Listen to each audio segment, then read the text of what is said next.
A Torre de Babel. Gênesis 11, versículos 1 a 9. A história da Torre de Babel, narrada em Gênesis 11, é uma passagem fascinante que nos ensina sobre a soberania de Deus, o orgulho humano e as consequências da desobediência.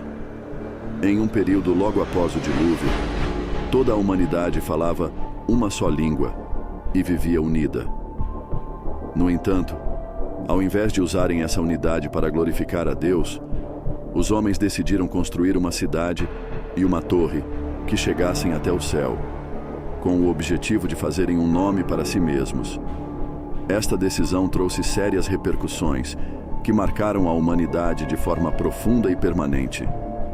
No versículo 4, lemos sobre a motivação por trás da construção da torre.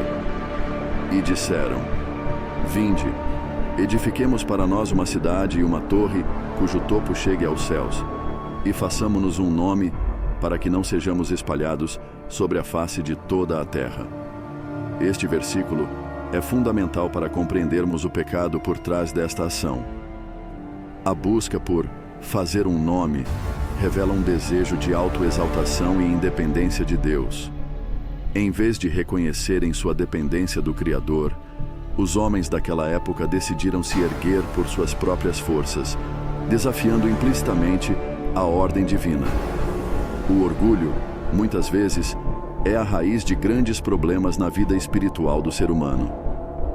Na construção da Torre de Babel, vemos uma manifestação clara de orgulho coletivo. Não era apenas o pecado individual, mas uma atitude corporativa de rebeldia contra a ordem de Deus. E isso é particularmente significativo quando olhamos para o mandamento original de Deus dado a Adão e a Noé: frutificai e multiplicai-vos, e enchei a terra. Gênesis 1, versículo 28 e Gênesis 9, versículo 1.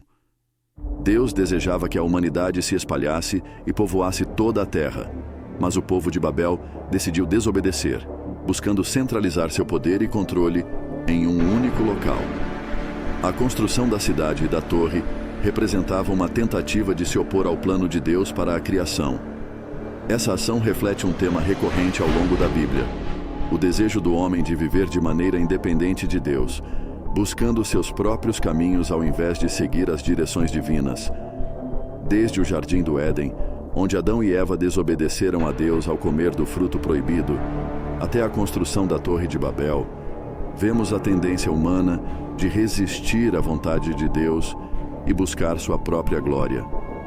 Essa resistência é a essência do pecado, que é o desejo de viver de acordo com a própria vontade, ignorando os planos de Deus. Diante dessa rebelião, Deus decidiu intervir diretamente. No versículo 5, lemos: Então desceu o Senhor para ver a cidade e a torre que os filhos dos homens edificavam. A expressão "desceu o Senhor" é significativa.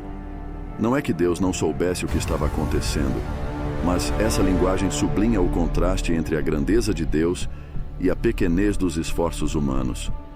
A torre, que deveria chegar aos céus, era tão insignificante diante do poder e da majestade de Deus que ele desceu para vê-la. No entanto, o problema não era apenas a construção de uma torre física, mas o espírito de orgulho e rebelião que ela simbolizava. Deus sabia que a unidade linguística e cultural que a humanidade compartilhava estava sendo usada para fins errados. Ele então decide confundir as línguas dos construtores para impedir que o projeto continuasse. No versículo 7, Deus diz: Eia, desçamos e confundamos ali a sua linguagem, para que não entendam a linguagem uns dos outros. Essa confusão das línguas foi o ponto crucial que impediu a conclusão da torre. As pessoas incapazes de se comunicar não conseguiram continuar com a construção e foram forçadas a se espalhar pela terra. O plano original de Deus para que a humanidade povoasse toda a terra foi finalmente cumprido, mas de uma maneira forçada, em consequência do pecado humano. Essa dispersão é mencionada no versículo 8. Assim o Senhor os espalhou dali sobre a face de toda a terra, e cessaram de edificar a cidade. Esse evento deu origem ao nome Babel, que significa confusão. A partir daí, as diversas línguas e culturas que conhecemos hoje surgiram, e a unidade humana foi fragmentada. O nome Babel também nos remete à palavra Babilônia, que mais tarde se tornaria um símbolo de rebelião contra Deus ao longo das Escrituras.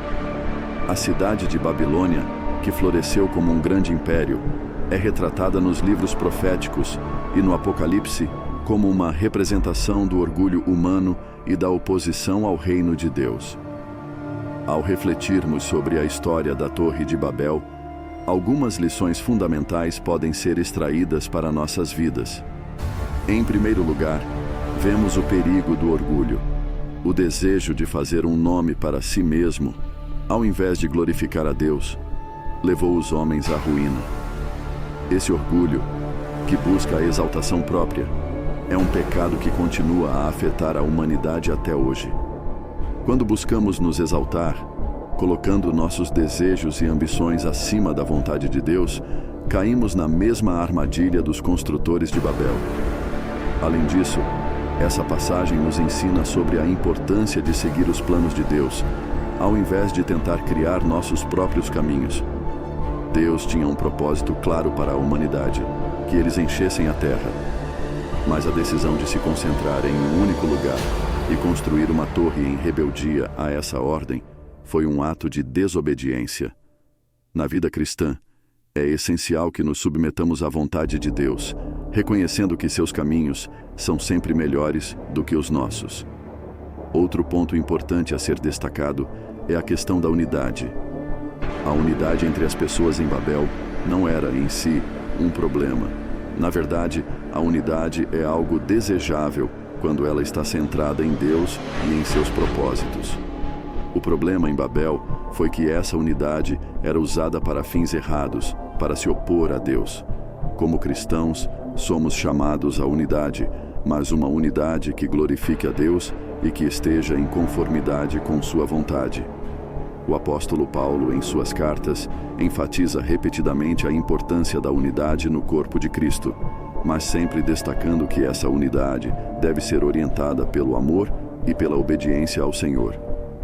Finalmente, a dispersão de Babel nos aponta para a missão de Deus de restaurar a unidade da humanidade sob seu governo.